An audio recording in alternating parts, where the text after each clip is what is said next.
Hello viewers, welcome to my channel. आज हम chapter third pair of linear equation में exercise 3.5 का question 4 का पार्ट 4 सोल्व करेंगे। हमारा क्वेश्चन है place A and B are 100 kilometre apart on a highway. A car start from A and another car from B at the same time. If the car travel in the same direction at different speed they meet in 5 hours। If they travel toward each other they meet in 1 hour। What are the speed of 2 cars। अर्थात हमारा सवाल कह रहा है कि एक highway पर दो स्थान है, एक का नाम है ए और एक का नाम है बी। अर्थात ये हमारे हाईवे पे दो स्थान है, एक ए स्थान है, एक है बी स्थान। इन पर दो कार है, इन दोनों पहले तो इन दोनों के बीच की दूरी क्या है 100 किलोमीटर। ए और बीच की दूरी क्या है 100 किलोमीटर। यहां पर एक कार है, ए स्थान पर एक कार है, इसको हमने क्या मान लिया, ये ए कार है, हमने इसको ए नाम दे दिया। इसी प्रकार स्थान बी पर भी एक कार है, उसको हमने क्या नाम दे दिया, बी कार दे दिया। अब ये कह रहा है कि जब ये दोनों एक सेम डायरेक्शन में चलती हैं, सेम डायरेक्शन में एक ही तरफ चलती है, इस तरफ, तो ये एक दूसरे से कितने घंटे बाद मिलती है 5 hours बाद मिलती है। अर्थात ये मान लो स्थान सी पर आकर एक दूसरे से मिलती है, कितने घंटे बाद मिलती है 5 hours बाद।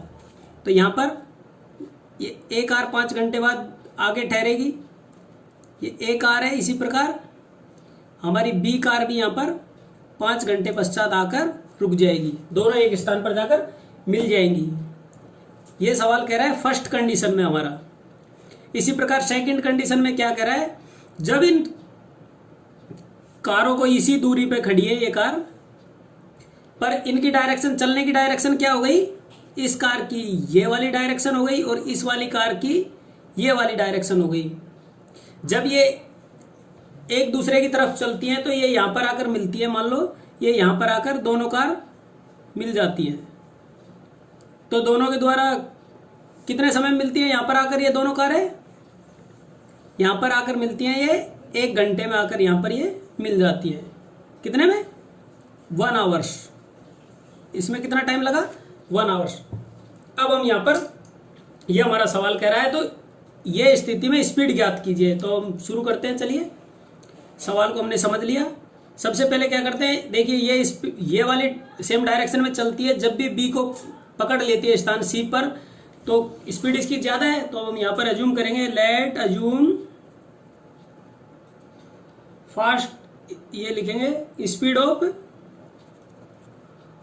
फास्ट कार, तेज चलने वाली कार की speed x kilometre per hour, और स्पीड ऑफ स्लो कार का speed y kilometre per hour. हमारे पास जब हमें स्पीड ज्ञात करनी है तो स्पीड का फार्मूला भी ज्ञात होना चाहिए, हमें याद होना चाहिए। तो स्पीड का फार्मूला क्या है, speed is equal to distance upon time. और इसी प्रकार डिस्टेंस का फार्मूला क्या है, distance is equal to speed into time. ये फार्मूला हमें इस क्वेश्चन में एल्जेब्रिक इक्वेशन बनाने के काम आएंगे, तो इसलिए हमने इनको यहां पर लिख लिया। स्पीड ज्ञात करनी है, तो अब हम क्वेश्चन के लिखते हैं, सवाल को सोल्व करते हैं। अकॉर्डिंग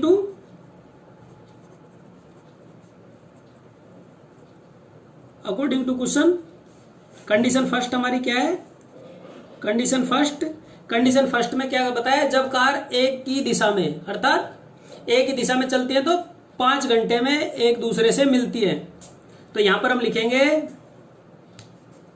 डिस्टेंस, अर्थात ए कार द्वारा कितना चला गया, कितनी दूरी तय की गई, और बी कार द्वारा कितनी दूरी तय की गई, ये हम ज्ञात करेंगे। तो यहां लिखेंगे distance covered by A and B car in 5 hour। यही हमारी कंडीशन है फर्स्ट। तो ए कार द्वारा कितनी दूरी तय की गई, ए कार की स्पीड क्या है x, टाइम कितना लिया 5 hours। इसी प्रकार बी कार द्वारा कितनी दूरी तय की गई? देखिए ए कार ने, देखो यहाँ पर एक बार देख लीजिए, ए कार ने कितनी दूरी तय करी, यहां से लेके यहां तक की दूरी तय करी। तो ये कितनी है, ये दूरी को हमने कैलकुलेशन किया तो 5x आया। इसी प्रकार बी द कार द्वारा कितनी दूरी तय करी, बी से सी तक की, ये दूरी की, तो ये कितनी हुई, बी की स्पीड क्या है, y, टाइम कितना लिया, 5 आवर्स। इस प्रकार ए और बी कार द्वारा तय की गई दूरी हमने ज्ञात कर ली। अब इसको एल्जेब्रिक फॉर्म में लिखेंगे तो क्या करेंगे, यदि ए कार द्वारा तय की गई इस दूरी में से बी कार द्वारा तय की गई दूरी को माइनस कर दिया जाएगा तो हमारे पास जो ए और बी कार के बीच में जो दूरी थी वो आ जाएगी।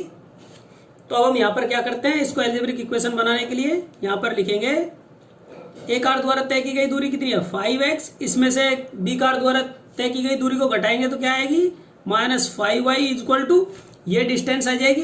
तो ये किसके बराबर हो गया, 100 के बराबर। दिस इंप्लाइज, इसको और सिंप्लीफाई करते हैं तो 5 कॉमन ले लेते हैं, तो x - 5 equal to 100, then x - y equal to क्या हो जाएगा, 100/5, 5 से 100 को करेंगे तो 20 आया, then x - y equal to 20। ये हमारी इक्वेशन 1 आ गई कंडीशन फर्स्ट के अकॉर्डिंग, ये हमें इक्वेशन 1 प्राप्त हो गई। अब हम कंडीशन सेकंड लेते हैं। कंडीशन सेकंड हमारी क्या है, कंडीशन सेकंड में भी क्या है, यदि ये दोनों एक दूसरे की तरफ चलती हैं तो 1 घंटे में मिलती है।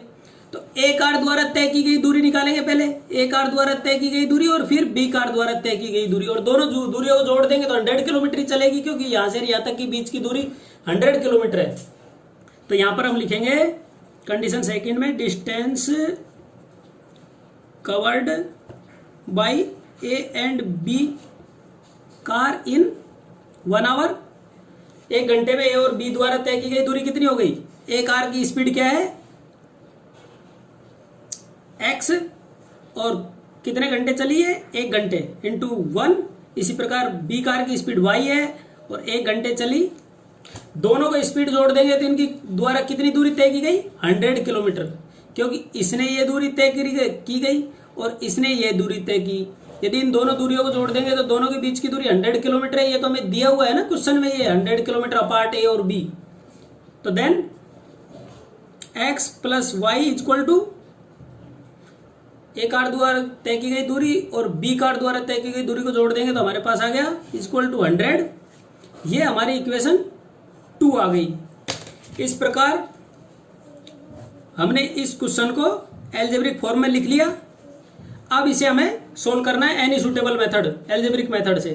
तो अब देखिए इक्वेशन 1 और 2 को देखने से हमें प्रदर्शित हो रहा है कि इसमें x और y के इक्वेशन 1 और इक्वेशन 2 में कोफिशिएंट सेम है। तो इसे हम एलिमिनेशन मेथड से करेंगे तो ज्यादा उपयुक्त होगा, जल्दी होगा। तो अब हम यहां पर क्या करेंगे, यहां लिखेंगे बाई एलिमिनेशन मेथड, अर्थात विलोपन विधि से। स्टेप फर्स्ट में तो यही हमें क्वेश्चन को एल्जेब्रिक फॉर्म में लिखना है, ऑलरेडी है। स्टेप 2 में हमें एलिमिनेशन मेथड में क्या करना पड़ता है, दोनों इक्वेशनों को किसी भी सूटेबल कोफिशिएंट से मल्टीप्लाई करना पड़ता है किसी एक वेरिएबल को एलिमिनेट करने के लिए। तो इनको कोई जरूरत नहीं है, दोनों xy में है। तो ये भी हमारा स्टेप 2 भी हो गया। स्टेप 3 में हमें क्या करना पड़ता है, दोनों इक्वेशनों को प्लस या माइनस करना होता है किसी एक वेरिएबल को एलिमिनेट करने के लिए। तो अब हम यहां पर क्या करेंगे, ऐड करेंगे y को एलिमिनेट करने के लिए। तो यहां पर लिखेंगे add equation 1 and equation 2 to eliminate y को एलिमिनेट करने के लिए। तो यहां पर हम इक्वेशन 1 लिखेंगे, x - y इक्वल टू 20, ये इक्वेशन 1 है। ठीक इसी प्रकार x + y इक्वल टू 100, ये इक्वेशन 2 है। दोनों को ऐड करेंगे तो 1x 2x हो जाएगा, -y और +y एक दूसरे से कैंसिल हो जाएंगे, इक्वल टू 20 और 100 जोड़ेंगे तो 120, और सिंप्लीफाई करेंगे तो हमारे पास आएगा x इक्वल टू 120/2, 2 1 जा 2, 2 6 जा 12। देन हमारे पास x की वैल्यू क्या आ गई, x is equal to 60। x हमने क्या माना था, फास्ट कार की स्पीड, ये हमें फास्ट कार की स्पीड मिल गई। अब जब हमें एक वेरिएबल की वैल्यू मिल जाती है तो एलिमिनेशन मेथड में हम स्टेप 4 पे आते हैं, उस वेरिएबल की वैल्यू को किसी एक इक्वेशन में पुट करते हैं। तो हम यहां पर लिखेंगे put this value of x in equation 1। Equation 1 हमारी क्या है, x की जगह क्या रखेंगे 60 माइनस y, यहां पे देखिए is equal to 20, then minus y is equal to 20, पक्षांतरण करके 60 राइट साइड में चला जाएगा तो minus 60, then y is equal to क्या आ जाएगा माइनस 40, क्योंकि 20 इसमें से माइनस हो जाएगा तो माइनस 40 बचेगा। इधर को माइनस 1 से 1 माइनस से माइनस कैंसिल हो जाएगा साइन, तो हमारे पास y इज इक्वल टू क्या आ गया 40। इस प्रकार y की वैल्यू हमें 40 प्राप्त हो गई। हमने x और y अज्यूम किया था, x किसे माना था, फास्ट कार की स्पीड को, और y माना था स्लो कार की स्पीड को। इस प्रकार हमें स्पीड प्राप्त हो गई, यही हमसे पूछा गया था। तो अब हम यहां पर लिखेंगे hence fast car speed x is equal to 60 kmph and slow car speed y is equal to 40 kmph। यही हमारा आंसर हमें चाहिए था। इस प्रकार साथियों हमने ये क्वेश्चन को सोल्व कर लिया। आशा करता हूं कि आपको अच्छे से समझ आ गया होगा। यदि अच्छे से समझ आ गया तो एक बार इसे लाइक और शेयर जरूर करें। थैंक यू साथियों।